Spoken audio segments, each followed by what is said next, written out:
সুপ্রিয় দর্শক মণ্ডলী, সবাইকে ঈদের শুভেচ্ছা জানিয়ে শুরু করছি আমাদের আজকের ইউনিভার্সাল মেডিকেল কলেজ হাসপাতাল প্রেজেন্টস স্বাস্থ্য বিষয়ক বিশেষ অনুষ্ঠান হেলথ টক। বরাবরের মতোই আমি সাথে আছি ডক্টর টিআর পিতামা। স্টুডিওতে উপস্থিত আছেন সুনামধন্য চিকিৎসক doctor Ashis Kumar Chakraborty, managing director universal medical college হাসপাতাল। স্যার, আপনাকে স্বাগতম জানাচ্ছি আমাদের আজকের অনুষ্ঠানে। কেমন আছেন স্যার? হ্যাঁ, ভালো আছি। আপনাকেও ধন্যবাদ এবং সকল দর্শক শ্রোতাকে জানাই পবিত্র ঈদ উল ফিতরের শুভেচ্ছা। সাধারণত এই ধরনের অনুষ্ঠানে আমরা রোগ নিয়ে কথা বলি, তবে আজ আমরা একটু অন্যরকমভাবে শুরু করতে চাই। শুরুতে জানতে চাই একজন চিকিৎসক হিসেবে আপনার বিশেষায়িত জ্ঞান, আপনার ব্যক্তি জীবন এবং কেন আপনি চিকিৎসা সেবাকে পেশা হিসেবে গ্রহণ করেছেন।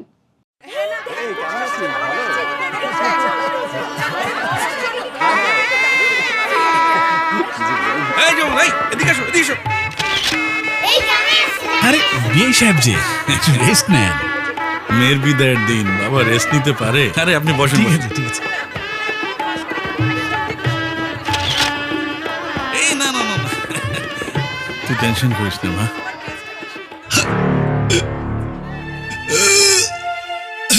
আঙ্কেল, এই বাবা বাবা ইউনিভার্সাল কার্ডিয়াক হসপিটাল।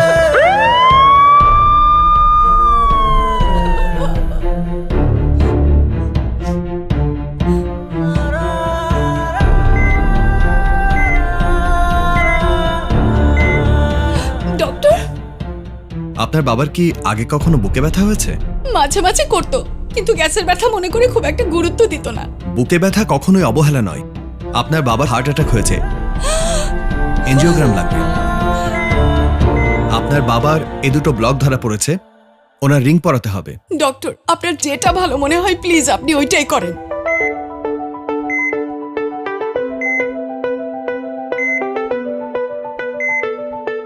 থাকুন নির্ভয়ে, আছে হৃদরোগের বিশ্বমানের চিকিৎসা সেবা ইউনিভার্সাল কার্ডিয়াক হসপিটাল। বাবা কাঁদছিস কেন পাগলি? আমি তো ভালো হয়ে গেছি। ইউনিভার্সাল কার্ডিয়াক হসপিটাল আছে আমার পাশে, ওরা আমার হৃদয়ের বন্ধু। যখন আপনার পাশে ইউনিভার্সাল কার্ডিয়াক হসপিটাল, আপনি আর একা নন। ইউনিভার্সাল কার্ডিয়াক হসপিটাল, আপনার হৃদয়ের আরো কাছে। রোগীদের জন্য মানসম্মত চিকিৎসা নিশ্চিত করতে হাসপাতাল ব্যবস্থাপনায় কোন বিষয়গুলো সবচেয়ে গুরুত্বপূর্ণ? আসলে আমাদের দেশের যে বিষয়টি এই মুহূর্তে সবচেয়ে বেশি প্রয়োজন সেটি হচ্ছে রোগীদের আস্থা অর্জন করা। এখন এই আস্থা অর্জন কিন্তু আজকে আমি টকশোতে কথা বলছি, আমাদের কথা শুনেই মানুষের আস্থা অর্জন হবে না। এখানে গণমাধ্যমের একটি বিশেষ ভূমিকা রয়েছে। আমি আমার পূর্ববর্তী যে পয়েন্ট ছিল সেখানেও কিন্তু উল্লেখ করেছি যে কী কারণে আস্থার সংকট। কারণ ওই যেটি বলেছি যে ছোট ছোট প্রতিষ্ঠানগুলিতে যখন দুর্ঘটনা ঘটে তখন মানুষের মনে নেগেটিভ ঘটনা ঘটে। ছোট ছোট অসুখেও মানুষ তখন সর্বশান্ত হয়ে বিদেশ পাড়ি দেয়, মনে করে যে বাংলাদেশের স্বাস্থ্যসেবা নেই। তারপর আমাদের যেমন আমি একটা উদাহরণ দিয়ে বোঝাতে চাই যে বিদেশে যে দেবী শেঠি, ডক্টর দেবী শেঠিকে ভগবান শেঠি বানিয়েছে কিন্তু ওই দেশের মানুষ, কিংবা আমাদের দেশের মানুষও যখন তার কাছ থেকে চিকিৎসা নিতে যায় তাকে মনে করে যে দেবী শেঠি মানে ভগবান শেঠি। দেবী শেঠির সমমানের চিকিৎসক কিন্তু বাংলাদেশেও রয়েছে। সুতরাং তাকে প্রমোট করতে হবে, তাকে প্রণোদনা দিতে হবে, তাকে অযথা বিব্রত করা যাবে না। কিন্তু আমাদের দেশে হেলথ এত অ্যাভেলেবেল হয়ে যাওয়ার কারণে বিদেশে কিন্তু আপনি জানেন, আপনি একজন চিকিৎসক হিসেবে জানেন, বিদেশে হেলথ অ্যাভেলেবেল না, খুবই কঠিন একটা বিষয়। বিদেশে একজন ডাক্তারের নাগাল পাওয়া, বিশেষ করে একজন স্পেশালিস্টের নাগাল পাওয়া রীতিমতো ভাগ্যের ব্যাপার। কেউ চাইলেই তাৎক্ষণিক কোনো ডাক্তারকে দেখাতে পারবে না, কিন্তু আমাদের দেশে এটি অত্যন্ত অ্যাভেলেবেল। এই জন্যই হয়তো মানুষ হাসপাতালে গিয়ে ঝামেলা করে। যেটি আমি রাষ্ট্রের দৃষ্টি আকর্ষণ করব, সেবা খাতে বিশেষ করে হাসপাতালগুলিতে কখনো যেন কেউ এরকম পরিস্থিতির সৃষ্টি না করতে পারে। যদি কেউ অনাকাঙ্ক্ষিত পরিস্থিতির সৃষ্টি করে, অযথা ভিড় জমায়, রোগীর দূরপাল্লার আত্মীয় স্বজনরা এসে হাসপাতালের পরিবেশ বিঘ্নিত করে, চিকিৎসকের কার্যক্রমে বাধা সৃষ্টি করে, কিংবা হাসপাতালের কার্যক্রমে অপরাধ প্রবণ কার্যক্রম সৃষ্টি করে, তাদের বিরুদ্ধে যেন আইনি ব্যবস্থা নেওয়া হয়। এটি সরকারের কাছে আমার একটি বিশেষ দাবি রইল। তাহলে কিন্তু এদেশের স্বাস্থ্যসেবা যে পর্যায়টিতে এখন দাঁড়িয়ে আছে, যে কারণে মানুষ ভুল বুঝে বিদেশ যায়, সেগুলি কিন্তু অনেকাংশে কমে আসবে। কারণ বাংলাদেশে উন্নত বিশ্বের প্রায় সকল চিকিৎসা বিদ্যমান। শুধুমাত্র বেশ কিছু, যেমন লিভার ট্রান্সপ্ল্যান্টেশন বা কিডনি ট্রান্সপ্ল্যান্টেশন বাংলাদেশে খুব অল্প মূল্যে হরহামেশায় হচ্ছে।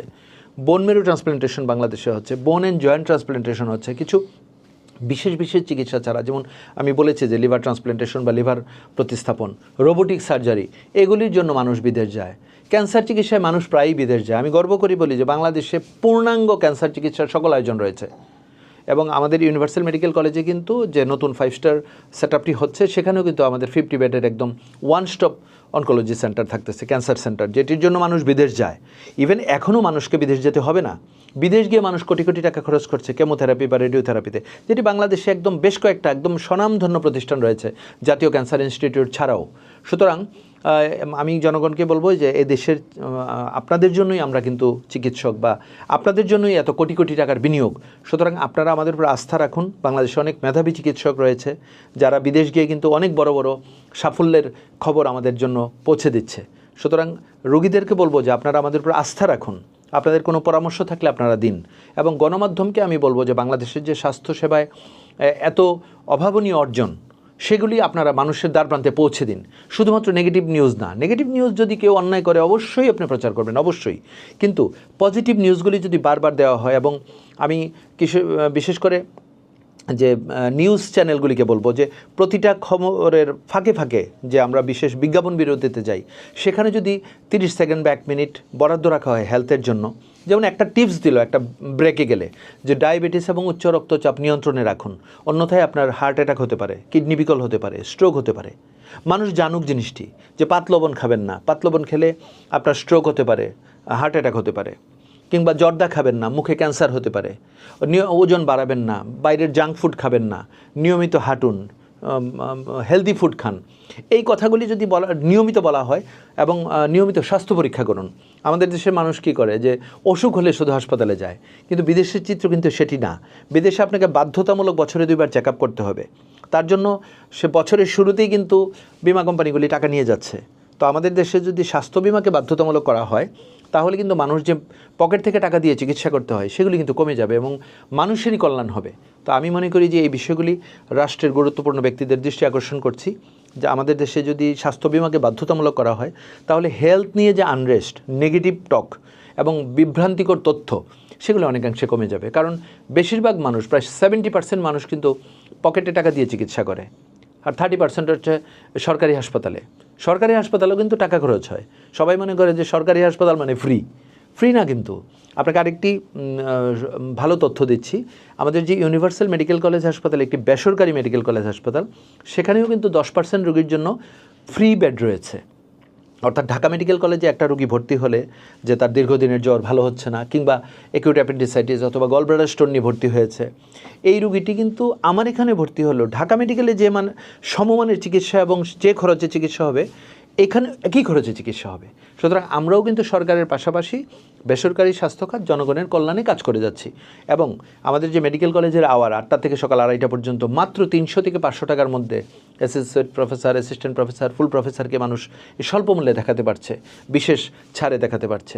এটি একটি অত্যন্ত গুরুত্বপূর্ণ বিষয়। যারা আর্থিকভাবে কিছুটা অসচ্ছল, যাদের কাছে ফিনান্স একটা অনেক বড় ফ্যাক্টর, তাদের জন্য কিন্তু এই বার্তাগুলি অত্যন্ত ইম্পর্টেন্ট বলে আমি মনে করি। গণমাধ্যম কর্মীদের দৃষ্টি আকর্ষণ করছি, তারা যদি বেশি বেশি আমাদের স্বাস্থ্য খাতের সফলতার কথা প্রচার করেন, তাহলে আমাদের দেশের জনগণ আরো বেশি উপকৃত হবেন। একটু তাড়াতাড়ি জান না ভাই। এক রাজা খুব অসুস্থ, রাজকন্যা কোথাও চিকিৎসা পেল না, সবাই তাকে ফিরিয়ে দিল। রাজকন্যা রাজাকে নিয়ে এলো ইউনিভার্সাল হাসপাতালে। আমার বাবা মা দিন রাত এভাবেই কাটে, বিশ্বাস হলো না তোমার? দাঁড়াও দেখাচ্ছি। সুপারহিরো ডাক্তার, নার্স এবং আধুনিক সব যন্ত্রপাতি নিয়ে universal medical college and hospital দিনরাত 24 ঘন্টায় নিয়োজিত আছে আপনার সেবায়। Universal medical college and hospital, চাই হাসি মুখ সবার। আমাদের সরকারি বেসরকারি খাতে অনেক সময় ডাক্তারদের নিয়ে অনেক নেতিবাচক কথা শোনা যায়, এ ব্যাপারে আপনার মতামত কি? আপনার সাথে আমি একমত, আমি দ্বিমত পোষণ করব না। কারণ আমাদের ডাক্তার বা এই পেশার সাথে জড়িত যারা স্বাস্থ্যসেবায় সংশ্লিষ্ট, সবাইকে আরও অনেক বেশি পেশাদারিত্বের সাথে কাজ করতে হবে। আমাদের অপেশাদারিত্বের সুযোগ নিয়ে কিন্তু মানুষ বিদেশ চলে যাচ্ছে, মানুষ ভুল ব্যাখ্যা দিচ্ছে। এদেশের যে হেলথ সেক্টরের এত চমকপ্রদ আজকের জায়গাটিতে আমরা দাঁড়িয়ে আছি, শুধুমাত্র কিছু কিছু নেগেটিভ ঘটনার কারণে। সেটি সরকারি এবং বেসরকারি উভয় ক্ষেত্রেই। সরকারি হাসপাতালগুলিতে মানুষের অভিযোগ কি, ডাক্তার রাইট টাইমে আসে না, দেরি করে আসে, আগে চলে যায়। কেউ কেউ বলে যে কোনো ডাক্তার ওষুধ কোম্পানির মোটরসাইকেলে চলে যাচ্ছে। এই বিষয়গুলি কিন্তু শক্তভাবে নজরদারি করা হচ্ছে। স্যার, প্রফেশনাল মিসকন্ডাক্ট বলতে আমরা কি বুঝি? আমরা যে কথাটি বলতে চাচ্ছি যে একজন চিকিৎসকের কাজ কি, একজন চিকিৎসকের রোগী দেখা, তিনি যদি সরকারি চাকরি করে থাকেন তাহলে সরকারি চাকরির বিধিমালা তার ফলো করা, তাকে রাইটলি অফিসে যাওয়া, রাইটলি অফিস থেকে চেক আউট করা, সেগুলি হচ্ছে প্রথম কথা। দ্বিতীয় কথা হচ্ছে তার পেশাদারিত্ব। তার অ্যাপ্রন হচ্ছে ডাক্তারদের একটা আমি বলবো ornament. We are proud of aprons, কিন্তু আনফর্চুনেটলি অনেক ডাক্তার পোশাকের ব্যাপারে এতটাই আপত্তিকর পোশাক পরছে, অ্যাপ্রন পরছে না, পার্সোনাল ক্লিনলিনেস নাই, তাকে ব্যক্তিত্ব সম্পন্ন মানুষ মনে হচ্ছে না। ছেলেদের ক্ষেত্রে ছিঁড়া জিন্স পরে, হাফ হাতা শার্ট পরে চলে যাচ্ছে, অনেক মেয়েরা অপেশাদার ড্রেস পরছে। এগুলি কিন্তু আনরেস্টের অন্যতম প্রধান কারণ। আপনি যেগুলি বলছেন যে প্রফেশনাল মিসকন্ডাক্ট, আপনি কোনো রুগীরা যে কমপ্লেনগুলি করে যে ডাক্তার অযথা টেস্ট লেখে, অযথা নিম্নমানের কোম্পানির ওষুধ লেখে, রুগী কেন এটা বলবে? কারণ রুগী ওই ডাক্তারের আচরণে তুষ্ট হতে পারছে না। আমাদের সাথে রুগীদের এরকম ভুল বোঝাবুঝি হচ্ছে না। রুগীকে আমরা যখন বুঝিয়ে বলছি যে আপনার কিন্তু যে ডায়াবেটিস এবং হাইপারটেনশন বা উচ্চ রক্তচাপ আছে, আপনি কি জানেন? রুগী বলে যে না, আমি জানি না। এই যে জানে না, এটা হচ্ছে তার জন্য সবচেয়ে ক্ষতিকর জিনিস। তাহলে এটা কবে থেকে ডায়াবেটিস প্রেশার আছে আমি কিন্তু জানি না। তাহলে আমি বা আপনি যদি তাকে এই গাইডলাইনটুকু দেই যে আপনি দেখেন আপনার এমন হতে পারে যে 1 বছর ধরে ডায়াবেটিস প্রেশার, এর জন্য কিন্তু আপনার এতদিনে কিডনি, হার্ট, লাং খারাপ হতে পারে। সুতরাং আপনার খুব জরুরি ভিত্তিতে বেশ কিছু পরীক্ষা নিরীক্ষা করতে হবে আপনার স্বার্থে। রুগী দেখবেন সহাস্যে করবে, আপনাকে বাড়ি থেকে গাছের লাউটা কিংবা মুরগিটা গিফট করে যাবে। কিন্তু যখনই তাকে বলা হচ্ছে এই টেস্টগুলি করে আসেন, নির্দিষ্ট এই সেন্টার থেকে করে আসেন, এত কথা বলেন কেন, আপনি বেশি বোঝেন, এগুলি হচ্ছে ইনফেমাস কন্ডাক্ট। এগুলি করা যাবে না। এগুলি রুগীর আমাদের একটা জিনিস মনে রাখতে হবে, আমার কাছে দেবতুল্য হচ্ছে পেশেন্ট। রুগী হচ্ছে আমার কাছে সবচেয়ে অগ্রাধিকারের একটা মানুষ। তাকে যে পেশারই হোক, তার সামাজিক অবস্থা যাই হোক, তার আর্থিক অবস্থা যাই হোক, তার পোশাক যাই হোক, তাকে কিন্তু আমার রেসপেক্টফুল অ্যাটিটিউড করতে হবে। এর বাইরে যাই হবে, এটাকেই মানুষ কিন্তু আপনার এই যে আপনি যে অপেশাদার আচরণ বলছেন সেটি বলবে। স্যার, একজন চিকিৎসক এবং প্রশাসক হিসেবে আপনার অভিজ্ঞতা আমরা জানতে চাই। আসলে আমরা যখন কেউ ডাক্তার হয় তখন কিন্তু তার কাজগুলি খুব লিমিটেড থাকে।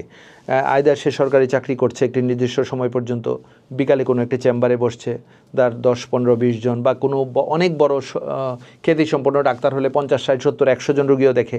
যদিও এটিকে আমরা সাধুবাদ জানাই না, কারণ বাংলাদেশে রেফারেল সিস্টেম নাই বলে একজন ডাক্তার এত রুগী দেখে। বিদেশে কিন্তু আমি বারবারই বিদেশের তথ্য দিচ্ছি কেন, কারণ বিদেশ নিয়ে মানুষের তুষ্টি আছে প্রচুর, আমাদের দেশ নিয়ে তুষ্টি নাই, নেগেটিভ কথা বলে আমাদের দেশ নিয়ে।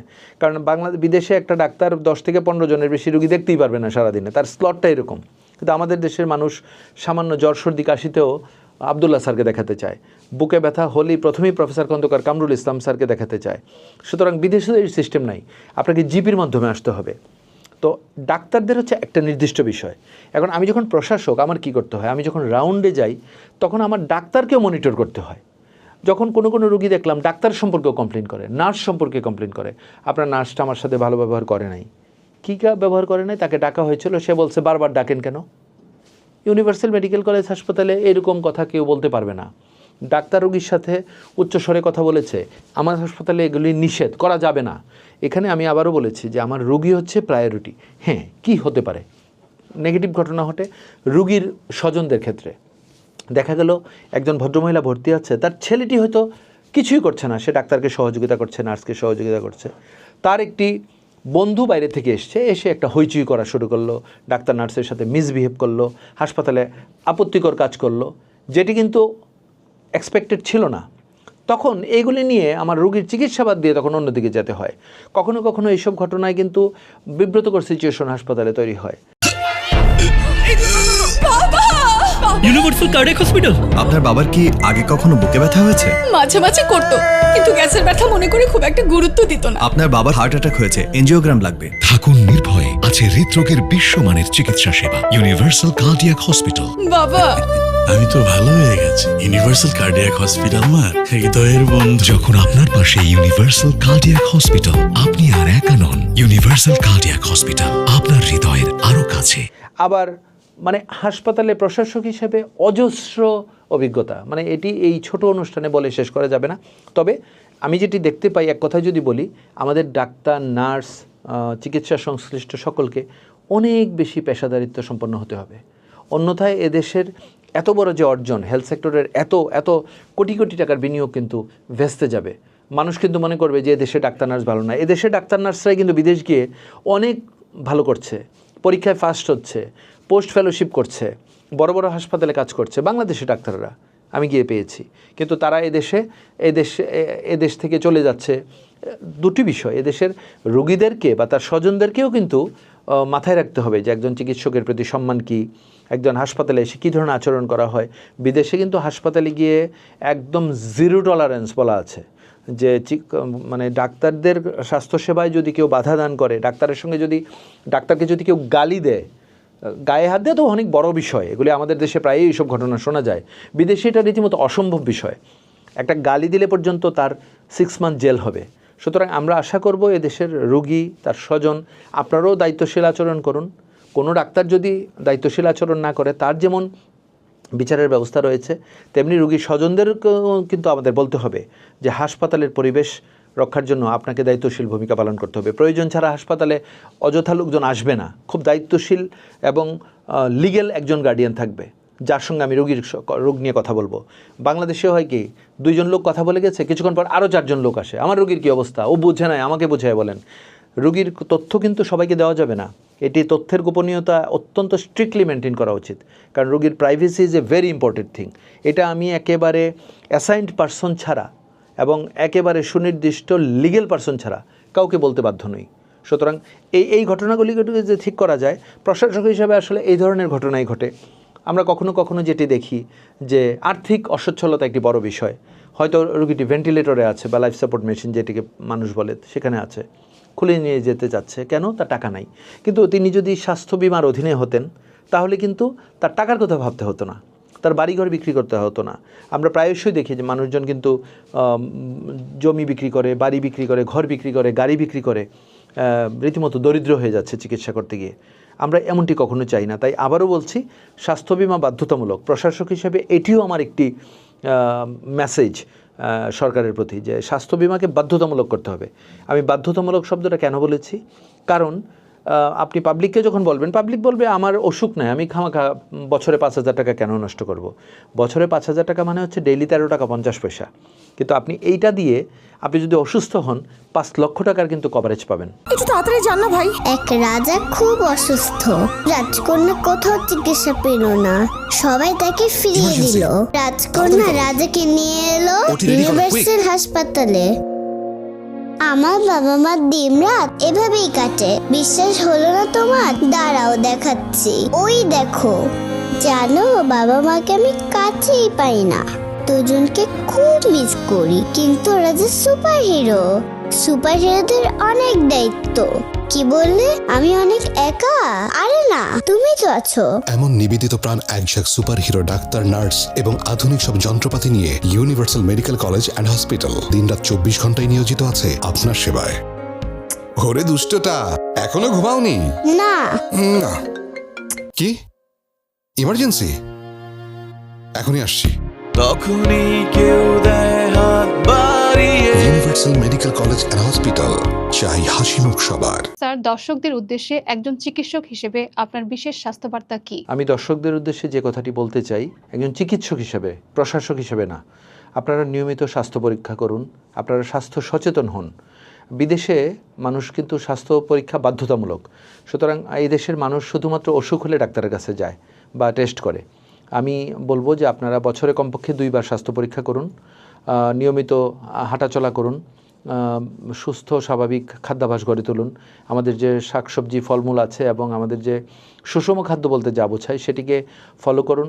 এই যে জাঙ্ক ফুড, এখন যে বিভিন্ন অ্যাপসের মাধ্যমে আমি দেখি যে একটি পরিবার পুরোটাই হয়তো ফুড পান্ডায় অর্ডার দিয়ে সকাল দুপুর রাত খাওয়া দাওয়া করছে, এগুলিকে বাদ দিয়ে একদম স্বাস্থ্যসম্মত খাবার খান এবং স্থূলতা পরিহার করুন। রাত জেগে মোবাইল না টিপে নির্দিষ্ট সময়ে ঘুমিয়ে পড়ুন এবং সকালে উঠে দিনের কাজগুলি করুন। অতিরিক্ত মানসিক চাপ নেবেন না, উৎফুল্ল থাকুন এবং স্বাস্থ্য সচেতন হন। অন্যদেরকে ফেসবুকে স্বাস্থ্য সচেতনতার পরামর্শ দিন, তাহলে আশা করব যে আপনারা সুস্থ থাকবেন অনেক দিন। ধন্যবাদ স্যার আপনার সুন্দর পরামর্শের জন্য। সুপ্রিয় দর্শক, ইউনিভার্সাল মেডিকেল কলেজ হাসপাতাল নিবেদিত হেলথ টক অনুষ্ঠানটি দেখার জন্য আপনাদেরকেও ধন্যবাদ এবং ঈদ মোবারক সবাইকে।